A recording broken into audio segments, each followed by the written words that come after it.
سلامونه کتونکو پښتون ډیجیټل پبلک پودکاسټ را زم کوټ نه طاهر رشید کتونکو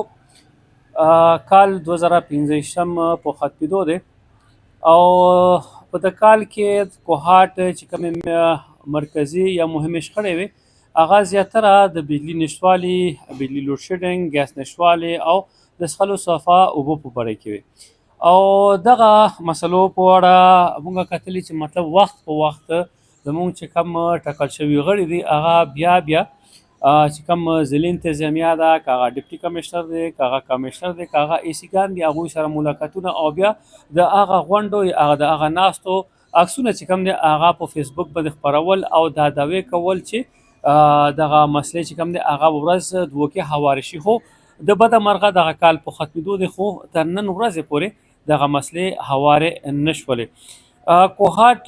خلکو سره اوس بله څلیاره شته نه، نو دو یوه کمیټۍ جوړه کړه اوس سیټیزن ایکشن کمیټۍ په نوم. دا مهال سره د سیټیزن ایکشن کمیټۍ غړي موجود دي. هغې نه تپوس کوو چې دغه کمیټۍ جوړولو حاجت هغوی ته ولې راپېښ شو او آیا دغه کمیټۍ به خپل مقاصد ترلاسه کړي او که نه. د کمیټۍ یو مهم غړی عظمت زرګر صاحب عظمت بګش صاحب سره موجود دی. دوی سره خبرې کوو. عظمت بھائی، مطلب د موجوده چې کوم حکومت د دې دغه دویم کال په ختمېدو دی، 2 کاله تیر شولو، بلدیات سیټم هم په ختمېدو دی، بجلی چې کومې مسلې وي، ګیس چې کومې مسلې وي، اوبو چې کومې مسلې وي، اوسه پورې هغه هوارې نه شوې. نو تاسو څه ګڼئ چې تاسو کومه دا کمیټۍ جوړه کړه دا به د ستونزو هوارولو کې څه پرمختګ وکړي؟ بسم اللہ الرحمن الرحیم. جیسا کہ آپ کو علم ہے کہ عرصہ دراز سے ہمارے جو سٹی کا جو درینہ مسئلہ ہے وہ گیس، بجلی اور پانی کے حوالے سے ہے. کافی ماندہ آپ کو پتہ ہوگا کہ ڈپٹی کمشنر اور کمشنر صاحبان اور ایم این اے ایم پی اے کے ساتھ کافی ہماری میٹنگ ہو چکی ہیں، مگر ابھی تک اس پہ کوئی ایسی سچ کوئی نہیں ہوا کہ جس طرح بندہ بیٹھ کے اور فائنل ہو. باہر کیا فیصلہ ہے کہ میرا خیال یہ ہے کہ ہماری تنظیم بنی ہے سٹیزن ایکشن کمیٹی کے حوالے سے، تو انہوں نے یہ طے کیا ہے کہ بھائی یہ ایم این اے اور ایم پی اے اور یہ جو موجودہ حکومت ہے یہ اس میں نظر نہیں آتا کہ ہمیں کوئی جو فیسیلیٹیٹ کریں. لہٰذا ایک سٹیزن ایکشن کمیٹی اس لیے بنی ہے کہ ہم خود گلی گلی محلہ محلہ ہر مسجد میں یہ اعلانات شروع کر دیے ہیں ہم نے کہ گیس بجلی کے حوالے سے، پانی کے حوالے سے جو بنیادی سہولیات ہیں جو ہر فرد کی ضرورت ہے، اس میں کسی پارٹی کی نہیں ہے. جس طرح اے این پی ہے، نیشنل ہے، مسلم لیگ ہے یا پی ٹی آئی والوں کو، ان سب کو یہ مین چاہیے. جس طرح ہماری بچیاں صبح ناشتہ کے بغیر اسکول جاتے ہیں، اور یہ جو موجودہ حکومت سے سٹی کے لوگ نالاں ہو چکے ہیں. مطلب یہ ہے کہ آیا روز یہ کبھی ایک جلسہ، کبھی دوسرا جلسہ، کبھی ادھر کبھی ادھر. تو دیکھیں ان کا جو فوکس ہے، ان کا جو پوائنٹ ہے وہ قیدی 804 ہے. تو ہمارا پوائنٹ یہ ہے کہ ہمیں جو لوگوں کو جو سہولیات چاہیے تو کم از کم وہ پرووائڈ کی جائیں. جدھر بھی جلسہ ہوتا ہے تو یہ اسی اس پہ لگے ہوتے ہیں کہ بھائی ہمیں قیدی 804 کے پیچھے لگے ہوتے ہیں. تو ہمیں جو سہولیات چاہیے ہیں وہ سٹی کے لوگوں کو تو ابھی تک ہمیں کوئی میسر نہیں ہے. تو ہمارا یہ گلہ ہے، جس طرح شہریار افریدی صاحب ہو گئے، شفیع جان صاحب سے ہو گئے، بارہا ہم ان سے ملے بھی ہیں، ٹیلی فونی رابطے بھی ہوئے ہیں،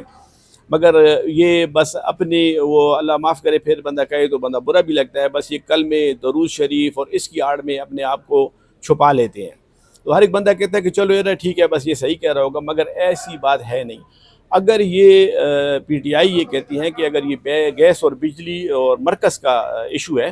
تو مرکز کے ایشو کے حوالے سے پھر تو اگر دیکھا جائے تو قیدی 804 بھی مرکز کا ایشو ہونا چاہیے. مطلب ہے کہ ہمارا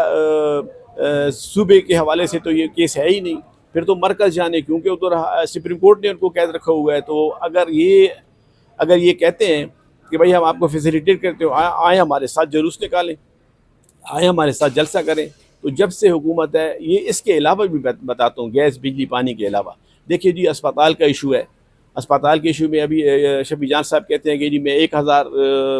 کمروں کا ہاسپٹل بناؤں گا. اللہ کے بندے، جو ہمارا لیاقت ہاسپٹل تباہ و خستہ حال ہے، لیاقت ہاسپٹل تباہ و خستہ حال ہے، کم از کم اس کو آپ دیکھیں، چیک کریں. اگر باتیں کریں تو پھر وہ بہت لمبی چوڑی ہو جائیں گی. ابھی جس طرح ریئلٹی آتی ہے, ریئلٹی کا کوئی آڈٹ نہیں ہے, اس کے علاوہ نشبہ ہے, دوسرا ہے, یہ سارا لوڈ ان پہ ڈال دیتے ہیں. یہ سر جی اس طرح ہے کہ یہ سارا کمیشن کا چکر ہے. یہ سارے جتنے بھی ڈپارٹمنٹس ہیں وہ بھی کمیشن کے چکر میں ہیں, اور ہمارے ایم این اے اور ایم پی اے صاحب بھی کمیشن کے چکر میں سارے لگے ہوئے ہیں. مطلب ہے ہمیں اگر ایک بنیادی حقوق اور بنیادی چیز ایک نہیں ملتی تو ہم آگے کیا کریں گے اور اب کدھر جائیں اور کس کا دروازہ کھٹکھٹائیں. ٹھیک ہے اعظم صاحب, یہ سٹیزن ایکشن کمیٹی سے تو لگ رہا ہے کہ آپ کی جو کمیٹی یہ صرف سٹی کے جو علاقے ہیں, اربن جو ایریاز ہیں ان کو کر کے, گیس, بجلی اور پانی یہ تو پورے کوہاٹ کا مسئلہ ہے. تو آپ کو نہیں لگتا ہے کہ آپ کو سارے جو اسٹیکس ہیں, سارے جو اسٹیک ہولڈرز ہیں, چاہے وہ دیہات کے ہیں, رورل ہیں, ان کو بھی آن بورڈ لینا چاہیے, سب کو ایک کرنا چاہیے؟ اس میں سر ہے کہ سر جی ہم نے اربن 1 اور اربن 2 کو فی الحال انگیج کیے ہوئے. جس طرح اربن 1 اور اربن 2 کے جتنے ہمارے سٹی کا علاقہ ہے اس میں ہماری سٹیزن ایکشن کمیٹی نے سٹارٹ لے لیا ہے. ابھی ہر شام کو عشاء کی نماز کے بعد ہر مسجد میں ہم یہ ساری کمیٹی جا کے ان کو اویئرنیس دے رہے ہیں کہ بھائی ہمارا یہ مسئلہ ہے, آپ ہمارے ساتھ آئیں. باقی جس طرح آہستہ آہستہ جس طرح ہم اپنا ٹارگیٹ اچیو کرنے کی کوشش کر رہے ہیں کہ ہمارے پاس ابھی دیکھیں کہ جمعے کے دن ہر مسجد میں ہمیں بندے نامینیٹ کیے تھے. جس طرح مسجد ہے حضرت حاجی بہادر رحمۃ اللہ علیہ, مسجد شہزادگان ہے, مسجد ملمیہ بادشاہ ہے, قاضیان مدرسہ ہے, شنو خیل کا علاقہ ہے, جرمنڈے کی جتنی مسجدیں ہیں, تو یہ جمعے کے دن ساری مسجدوں میں اعلانات ہو چکے ہیں. اس کے علاوہ آہستہ آہستہ ہم آگے بڑھ رہے ہیں. جس طرح آج کے دن ہے, آج کے دن ہم نے کیا کہتے ہیں سید حبیب امام بارگاہ اور دوسرے جو متولی ہیں انہوں نے ہمیں کال کیا کہ آپ آئیں, ہمارے ساتھ بھی ملیں, ہم بھی آپ کے ساتھ چلیں گے. اور یہ جب ہماری اسٹرینتھ بن جائے گی تو ہمارا یہ پلان ہے کہ جس طرح ساری تمام دوستوں نے یہ میٹنگ کی ہے کہ بھائی ہم کوہاٹ میں کسی قسم کوئی احتجاج نہیں کریں گے. جس طرح میں نے کہا تھا کہ بھئی ہم کچہری چوک یا مین بازار یا ادھر علاقے کو کریں گے, احتجاج کریں گے یا ان کے خلاف کریں گے جلسے جلوس باہر کے, تو ہمارا ابھی پلان کچھ اور بن گیا ہے. پلان ہمارا یہی بن گیا ہے کہ ہم نے یا ٹنل بند کرنی ہے یا سی پیک بند کرنا ہے. صحیح. تاسو عظمت بنگش صاحب خبرې واورئ, نور غړي د سټیزن ایکشن کمیټي غړي مرسته ناسي,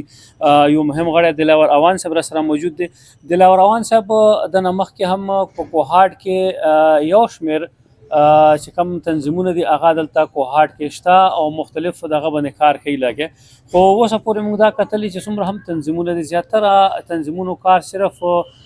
ضلعي انتظامیه سره کېنستل, تصویرونه وویستل او بیا هغه په فیسبوک باندې ورکول او خپل یو قسم ته تشریح کول دي. نو تاسو څه ګڼئ چې مطلب دا چې کوم تنظیم تاسو جوړ کړی, لکه څنګه ما عظمت بنگش صاحب هم دا تپوس وکړو چې آیا تاسو څه ګڼئ چې عملي توګه باندې آیا کوهاټ خلک اوس دغه ایله امید ولري چې مطلب د موجوده کمیټۍ به دوی ته څه حق ورکړي, لکه ګیس بنیادي مسله ده, بجلی بنیادی مسله ده, چې کم ټکل شوي غړي دي هغه خو کیسه خلاصه کړه چې دا د دوی چې کم منډیټ دی هغه قاعدې نمبر 804 رازدول دي. نو تاسو به څومره دغه وکړئ چې مطلب پارلماني سیسټم دی, ایم این اے ایم پی نه بغیر کار کېږي نه, ډي سي یا کمیشنر هم چې کوم دی هغه چې ورځې نو یو عام سړي خبره دومره نه اوري څومره لکه د ایم این اے ایم پی اوري. نو تاسو به څه دغه وکړئ, څومره ریلیف ورکړی شي عوام ته؟ بسم الله الرحمن الرحیم. ټول ناول تاسو ډیره شکریا. دا خبره به زه واضح کم طاهر بھائی, تاسو غورئ کوهاټ کې د مو تنظیم سره د کوهاټ څخه هغه 60 تا کال نسیم افریدی صاحب ایک ډسټرکټ ناظم کال ور کړو بجلی او ګیس باندې, نو مولاړو اور هغه باندې مو حکومت دالته کې درنه کړی و, بیګریډ سټیشن مخ کې درنه شوی و, غټ احتجاج شوی, خو هغه کې تاسو غورئ چې د کوم شهریار افریدی شلو یا شفیع جان شلو یا داود افریدی شلو هغه جلسه کې نو, احتجاج کې نو. دا ټوټل عوام ولس سره دروغ یي, دو پریکټیکل فزیکل نپلی کوي رول, دو حکومت دا یہی صدا وفاق مسئلہ دا. نو بھئی 60 تا گورنمنٹ 3 کالا تاسو وفاق کی وئی, 13 سال نا تاسو صوبے کی وئی, آگا ٹیم بدو یو الفاظ استعمال والو دی مو خو گئے میں نے سیرا مو مرکز کے حکومت دا اور صوبے کے حکومت دا, خو مو چونکې ضلع کې حکومت د مونه د دلې کې هغه جی آی والا هغه ضلع ناظم نو دو هر جلسې کې یلو سمو ضلع ځکه کارونه نشته انفراسټرکچر ترقي کارونه ځکه نه کیږي څه ضلع ناظم تاسو کتلو هغه یو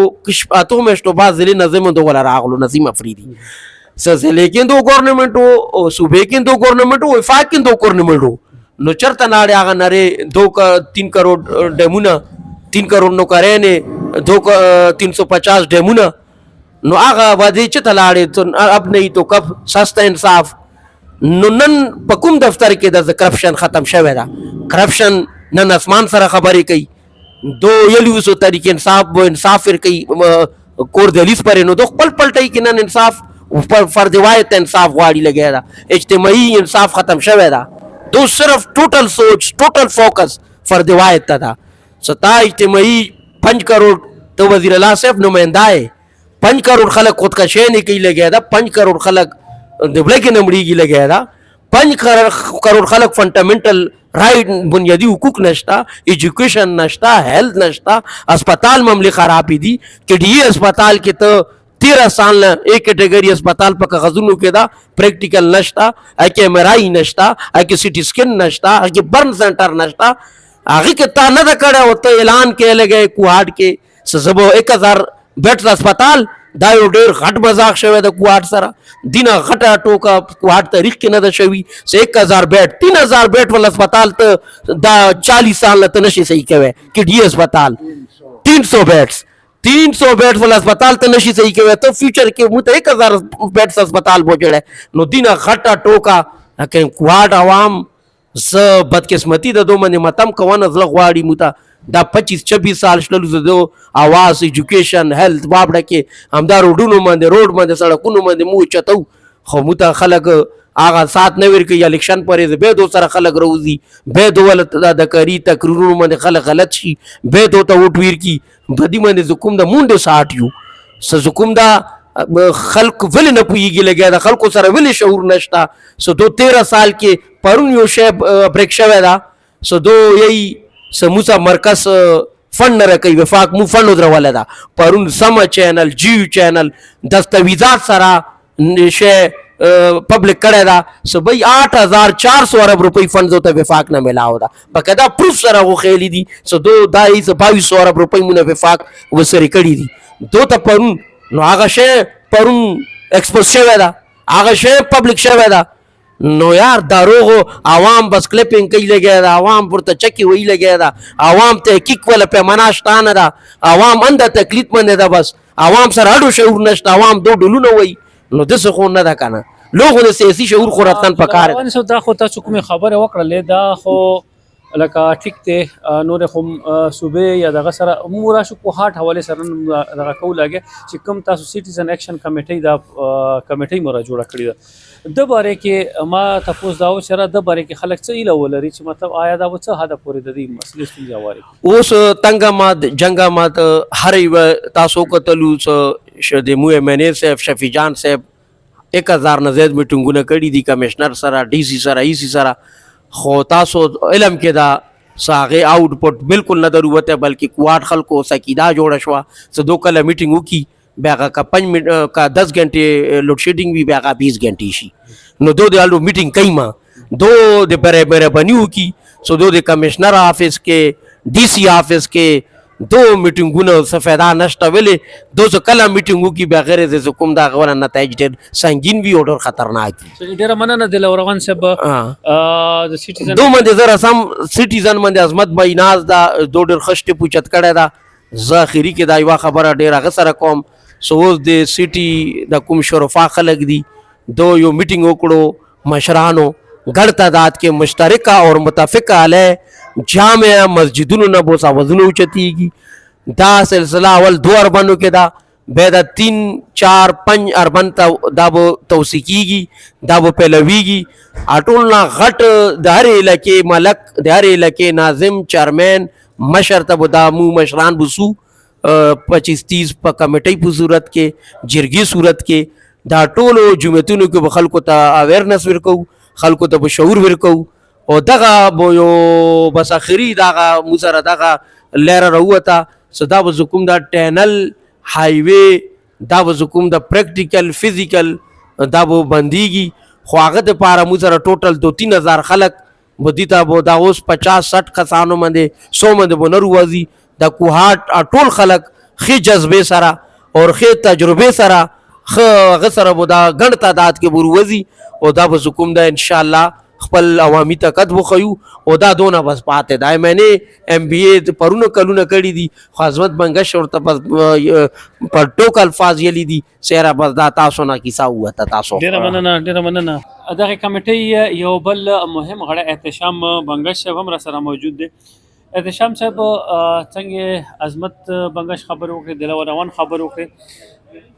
بنیادی پوښتنه بنیادی سوال بیا هم په خپل ځای باندې دی چې آیا دغه کمیټې یا دغه تنظیم دغه مسلې هوارې کړي او د سره څه اختیار وي څنګه وکړه کار کوي آیا صرف روډ بندول ټنل بندول ځکه چې د مخکې هم ډېرې کیسې شوي دي که هغه د ټول پلازې فیس زیاتولو خبره وي که هغه د TMA ټیکس لګولو خبره وي دغسې میټینګونه به کېدل دغسې خبرې وکړې چې را ټنل به بندېږي دغه خو بیا چې لږ غوندې پریشر به پاسه نه راغلو نو هغه ټوله کیسه به مطلب پوزي پاتې شوه نو تاسو څه ګڼئ چې دا ور خلک څومره تاسو نه امید ولري دغې کمیټۍ نه؟ ډیره مهرباني طاهر بھائی زه به جي تاسو ته یوه خبره وکړم چې دغه څوره کمیټیانې دي یا سیول سوسایټي یا سماجي تنظیمونه څوره کار کوي لګیا نو مو د خپل د زړه سوزي او د خپل د خلکو د ولس د تکلیفات او د مشکلاتو د کتو نه پس مونږه څه نه څه غږ راوچت کو چې کوهاټ کې زمونږ ضلع کې ډېرې مسایل دي الله فضل سره د نه مخکې څنګه تاسو خپله د باندې روشنۍ واچوله چې د نه مخکې هم ډېرې کیسې شوي دي الله فضل سره ډېر پکې حل شوي هم دي خو موږ خو جي همدا کوی شو چې اوس ارباب اختیار اور افسران بالا اور دا ټاکل شوي نمایندگان دو سے خواب غفلت کې پراته دي نو موږ بیا دا کوی شو چې د کوهاټ خلکو آواز د هغو د مسایلو نمایندګي دپاره مو یو سیول سوسایټي په نیت باندې په نسبت باندې او سماجي آواز په صورت کې مو د مسایل اوچت کو اور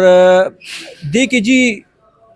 سوره پورې چې تاسو خبر وکړله لکه دې کې ډېرې مسایل داسې وي چې طاهر بھائی تاسو هغه کې مو سره وئ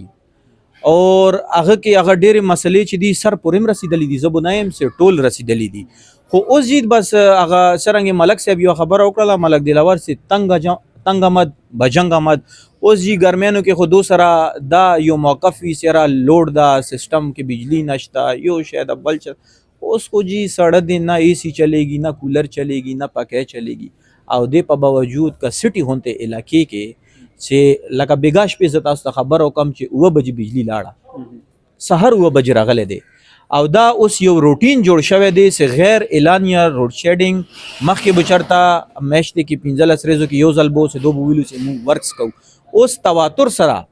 دغه کیسه کېږي داسې ګیس مسایل دي نو لکه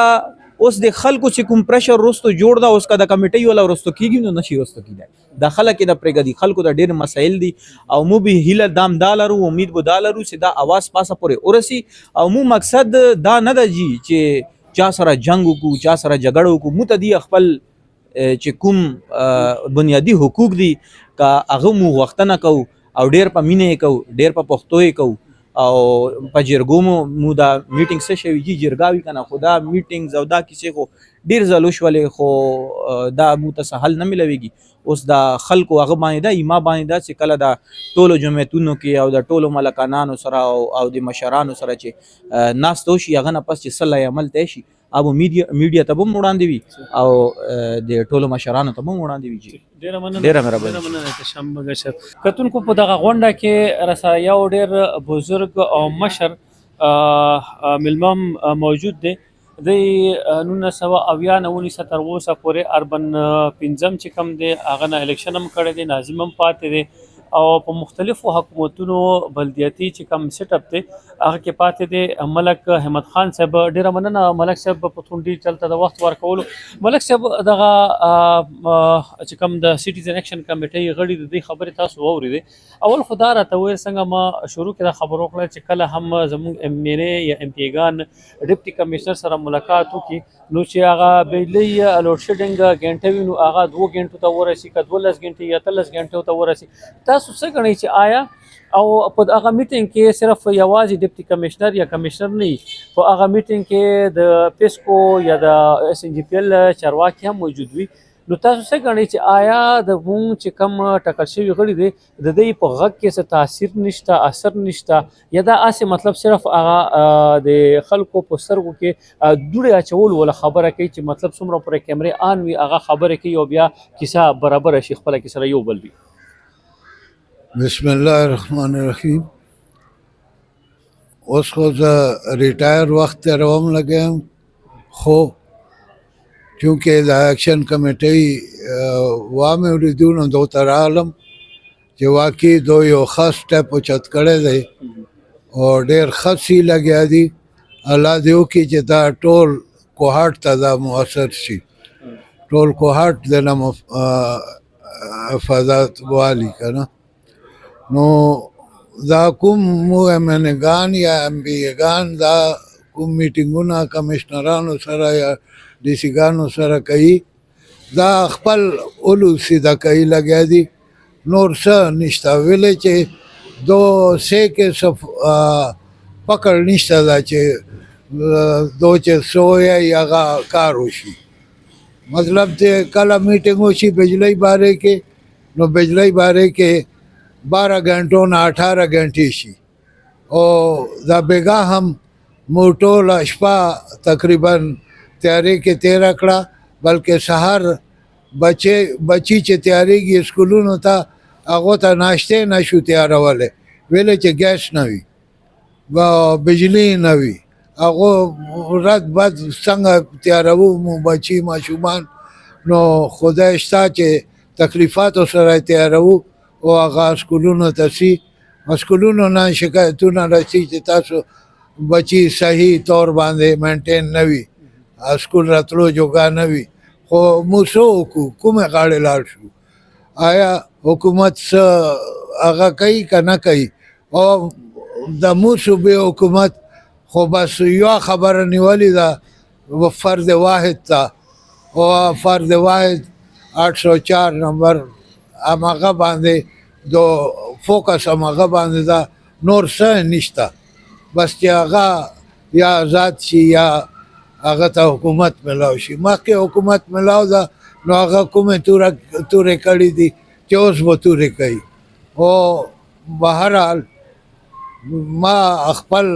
نظریه دا ده چې د ایکشن کمیټۍ د عظمت بنګش ډېر ښه سټپ اوچت کړی دی، او خدای ته ځان ورکوونه ده، نیک سړی ده، ښه سړی ده، خو خلکو اولاد ده. انشاءالله ما امید ده چې دا خپلو مشرانو په قدمونو باندې به چلیږي نو ډېره کامیابي به اخلي. او مو ته دا ایم این اے ګان یا ایم پی اے ګان دو هیڅ نه کوي لګیا دي، او بس هغه خبره ده چې عوامو سترګو کې مالګه دوړې اچولو خبره ده، بس عوام بدراکۍ لګیا دي. عوامو کې ښه خبره دو طرف نه څه نه پھیلاویږي، بلکې بدی طرف ته یا وفاق کمزورولو طرف ته دو عوام رغب کوي لګیا دي. او موږ خو دا یایو چې یا الله داسې څه حکومت راولې چې الله تو عوامو مفاد پکې وي، عوامو ته خیال وي. ډیره مننه ملک صاحب. کتونکو تاسو د کمیټۍ یا د تنظیم غړو خبرې تاسو واورېدې. دوی دا وینا ده چې کله هم ایم این اے یا ایم پی اے ګانو ډیپټي کمشنر سره ملاقات کړی او دا خبره یې کړې ده، اوس د دې نیتونو مالک چې کوم دی هغه الله تعالی دی چې هغه په کم نیت د هغې سره ورځي، خو دوی دا خبره کوي چې هلته صرف چې ایم این اے ورځي صرف تقریر دپاره، ایم پی اے ګان ورځي صرف تقریرونو دپاره، او صرف یو کپچیا ورسره وسکي او هغه نه بعد د هغه میټینګ د هغه ناستې هېڅ حاصل حصول یا هغه ګټه ولس ته نه راسي. نو ځکه دوی مجبوراً دغه ګام اوچتولو باندې مجبوره شول چې اوس به دوی د کوهاټ حق دپاره خپله غږ پورته کوي. هغه که په روډ بندول وي، که هغه ټنل بندول وي، نو دوی به یوه لایحه عمل یا تګلاره به ځان ته ټاکي او هغه نه بعد به چې کوم دی کوهاټ خلکو مخې ته ږدي او د نه مخکې بیا د هغه نتیجه سره وځي، د دې پته به راتلونکي کې لګي.